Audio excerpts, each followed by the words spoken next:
Hello, this is Steve from SDRplay. In today's presentation, we're going to talk about software-defined radio. Now, some 40 years ago, when I first moved to Texas, I started my shortwave listening with a Raycal RA-17C receiver. It was a veritable boat anchor, weighed a ton, and I had a random wire antenna fed out of the back window from my apartment. Over time, I was able to upgrade my equipment, and I got my first Yaesu general coverage receiver, considerably smaller and lighter. And then subsequently on a trip overseas, I picked up a Sony portable shortwave receiver, and I still use it to this day, frequently camping out in the woods listening to the BBC World Service still, or at least I did until they stopped broadcasting.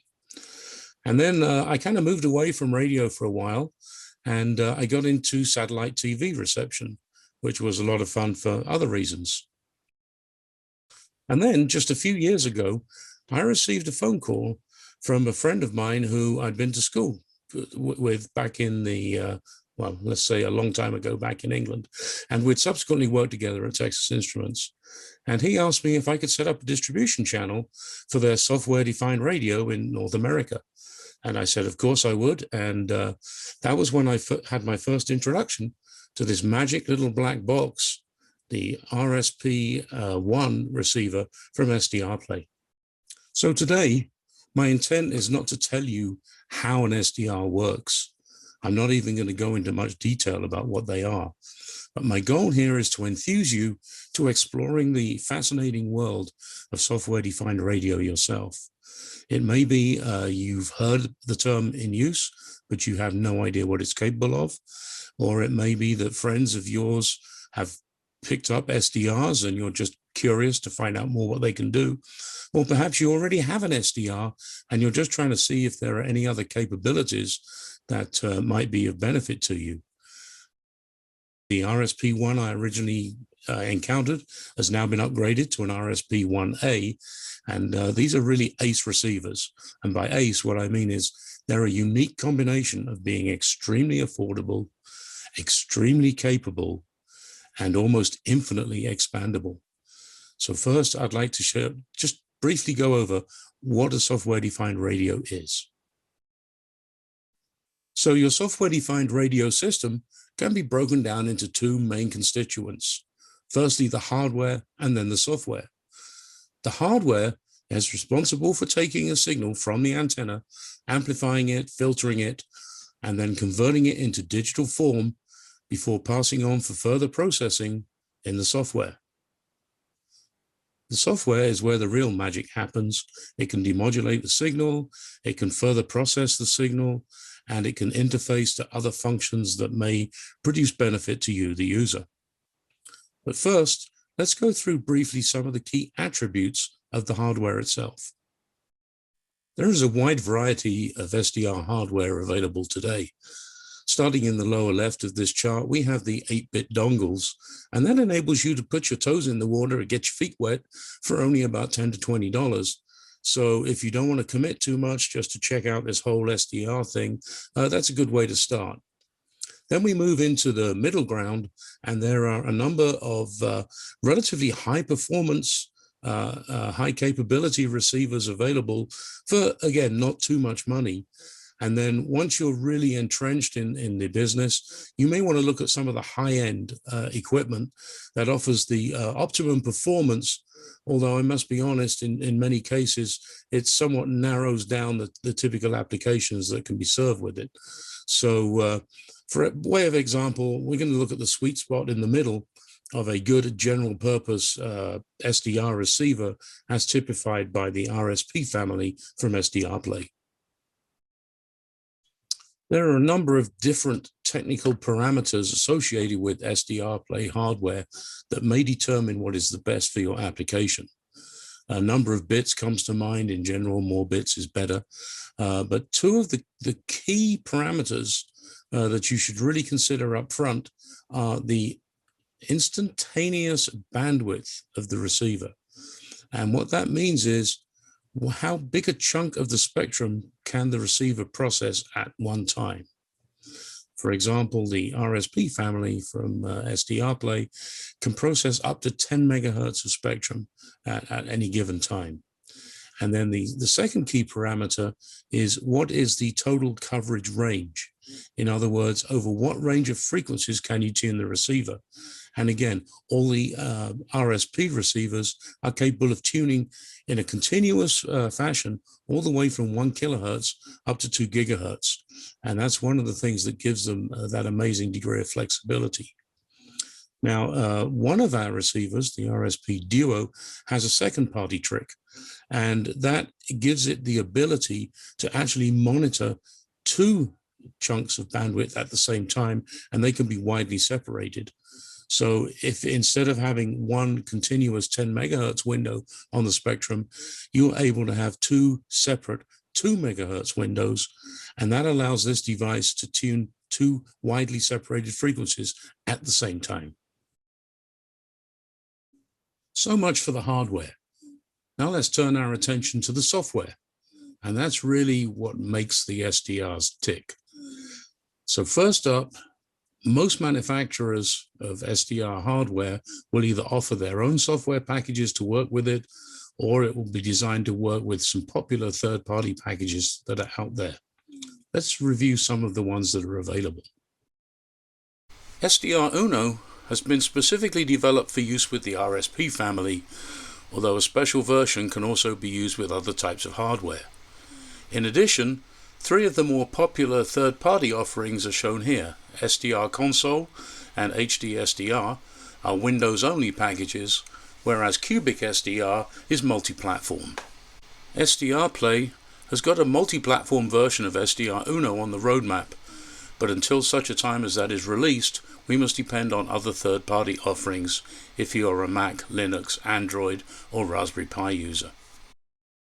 So at this point, what you have is a modern-day equivalent to a general coverage receiver, but with many more features than I had on my old Raycal, Yaesu, and Sony receivers. Very wide tuning range, additional features such as scanning, as you can see here on this example screenshot from SDRuno, the ability to create and save multiple memory banks, in addition to the conventional functions such as being able to tune FM, AM, upper sideband, lower sideband, and so on and so forth. So this alone is a good enough reason for many people to get an SDR. It makes a really good shortwave listening device with the ability to go on all the way up through VHF and UHF and perhaps explore bands that you haven't looked at before. And indeed, for many people, that's all they need. But there's a lot more capability on hand here. And let's go forward now and look at some more opportunities that are presented by having an SDR in your system. One of the most common applications for an SDR is to add Panadapter capabilities to an existing rig. If you're not familiar with a Panadapter, it's short for panoramic adapter. And you may have seen on some of the newer rigs today, they have a built-in band scope, which is really another name for the same thing. And by using an external receiver, such as an RSP, it enables you to realize a number of advantages. Firstly, you can make the display arbitrarily large, which means if you have old, tired eyes like mine, it's much easier to pick out signals. And it's a means of enabling you to visualize the entire band at once. And that makes it so much easier to find signals that are appearing just above the noise, rather than depending on having to rotate the tuning knob on your radio to find a signal. And once you do identify a signal on the spectrum scope, then all you have to do is click on it and it will tune your rig to that same frequency, which is a pretty wonderful capability. Let's look at a few more features. One nice aspect of using an SDR is it allows you to add new capabilities and the ability to visualize the entire band to just about any rig whatsoever. And that's good for the bank balance if you don't want to have to afford the cost of a new rig with a built-in band scope. Indeed, any reasonably recent rig that has CAC control will also allow you to implement the synchronizing function. Another thing you can do by using an SDR, effectively you've added a second receiver to your system. So you can work one band on the rig while at the same time monitoring a different band on the computer to see if that band is becoming active. In fact, there's nothing to stop you monitoring multiple bands at the same time while you're doing this. Here we see SDRuno configured to have 3 VRXs, as we call them. They're virtual receivers, one each tuned to the 20 meter, 30 meter, and 40 meter bands. You can actually set the VRXs to whatever bands you're interested in. However, remember, all of them have to fall within that instantaneous bandwidth we talked about earlier. In the case of the RSPs, that would be 10 megahertz wide. So once you've done this, you can monitor the 3 bands all at the same time. And if you see signals of interest in any given band, you can click to tune, and then just by pressing another button in the virtual receiver control panel, synchronize your rig to that same frequency and band, and go ahead and initiate a QSO. It's really powerful stuff, and brings a whole new experience to using your rig. As I mentioned before, one of the reasons for building a Panadapter around an SDR is that it allows you to have an arbitrarily large display. And although there are various other control windows associated with the SDR, there is no reason why you can't enlarge the RS spectrum itself to fill an entire monitor screen to give you the maximum visibility into the band you're interested in. And then finally, quite often it's lower in cost to buy a SDR receiver and add that to your rig than buying the factory approved add-ons for using either external monitors or for implementing a Panadapter. So now we've seen how using an SDR can produce an extremely capable general coverage receiver and also synchronize with your rig. But what about the newer digital modes that came into being since I first started listening to shortwaves many years ago? And the key to doing that is the use of third-party software. There are many packages available out there. Some are free of charge, some are shareware, and some are commercial offerings. And they will enable you to decode almost any digital format that's out there that is not encrypted. And what I'd like to do is go through some of the more popular packages with you and just give you an example of how the screens look and give you a feel for what capabilities that brings to your SDR. WSJTX is a very popular open source software package designed for weak signal digital communication. It can be used with a variety of equipment. Here we show it being used with SDRuno, and the output from a VRX in SDRuno is sent via a virtual audio cable into the WSJTX software for decoding. The software is also frequency aware, so we also use a pair of COM ports to communicate frequency synchronization information back and forth between SDRuno and WSJTX. Also shown is a program called Grid Tracker, which is an add-on to WSJTX. It listens to traffic from WSJTX and displays it on a map. Very cool. Here we see HF WeatherFax, which is one of several commercial offerings from Black Cat Systems.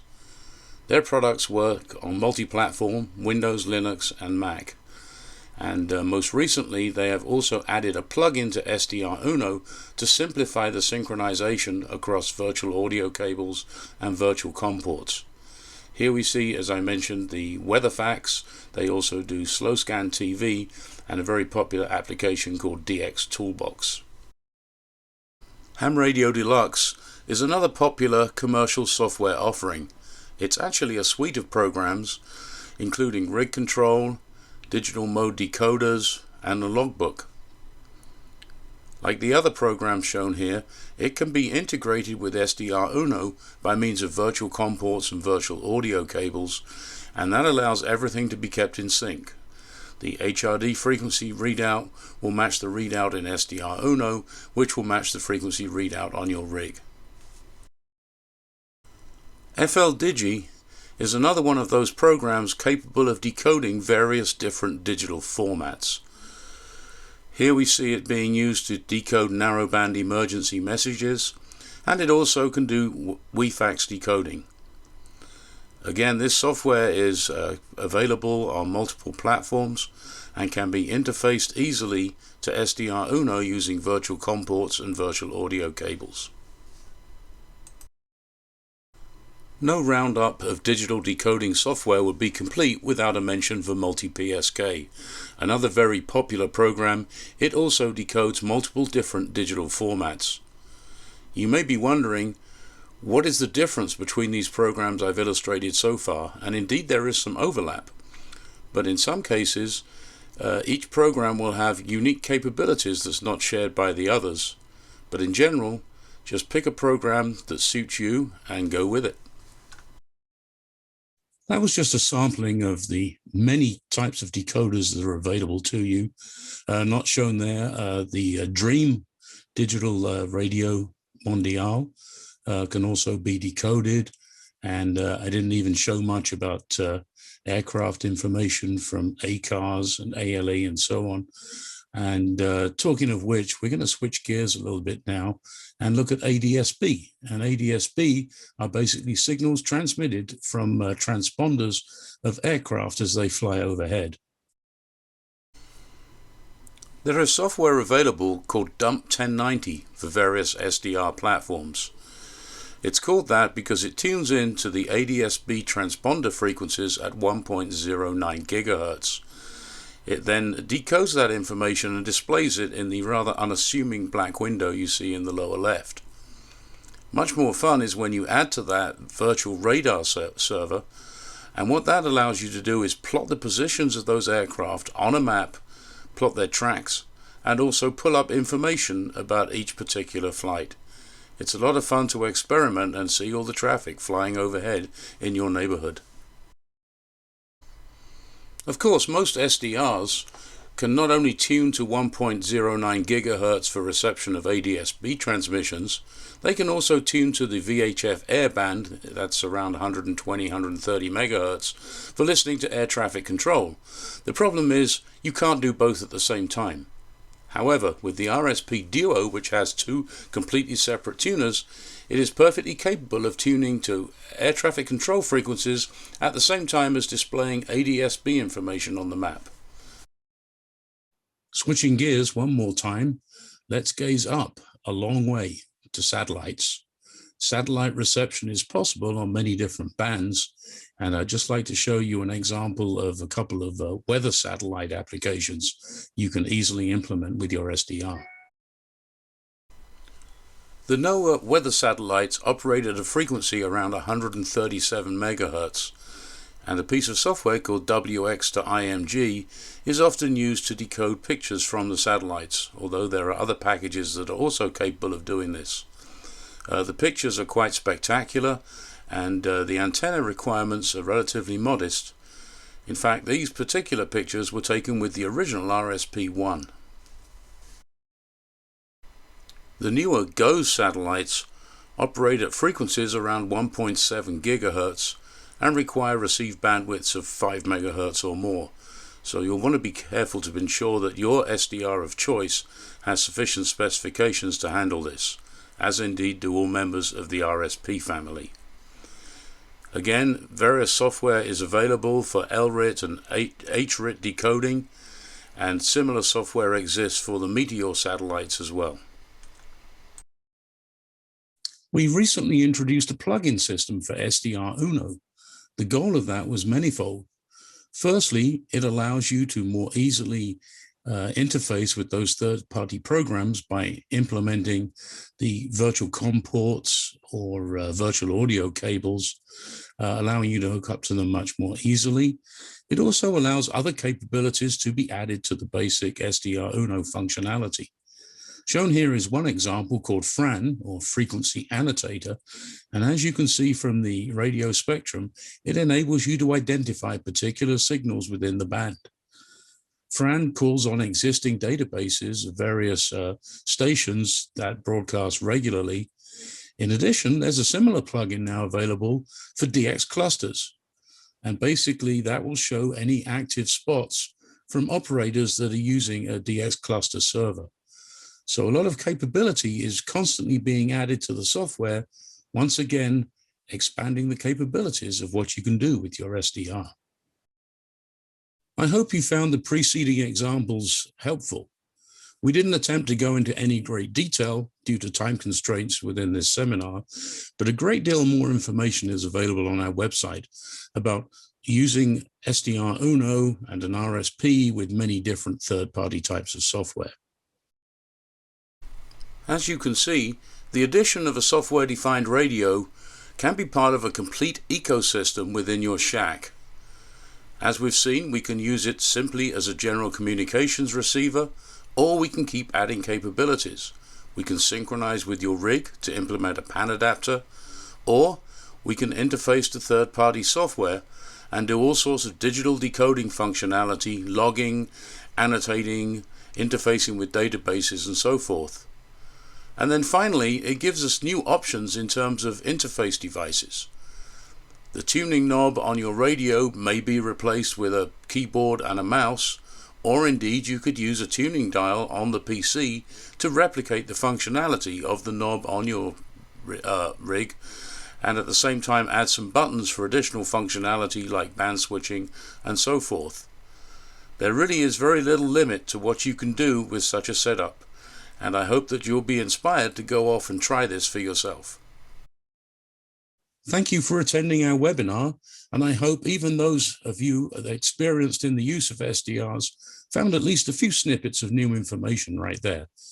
It's a very broad subject, and as I mentioned near the beginning, it's a very expandable field with a lot of capabilities that are open to you to explore areas that perhaps traditionally you haven't played with. I know a lot of people came in being either SWL types like myself, or maybe people that were operating the HF bands, perhaps exploring 2 meters and so on. And the broad tuning range of an SDR really opens up the capabilities of what you can start playing with.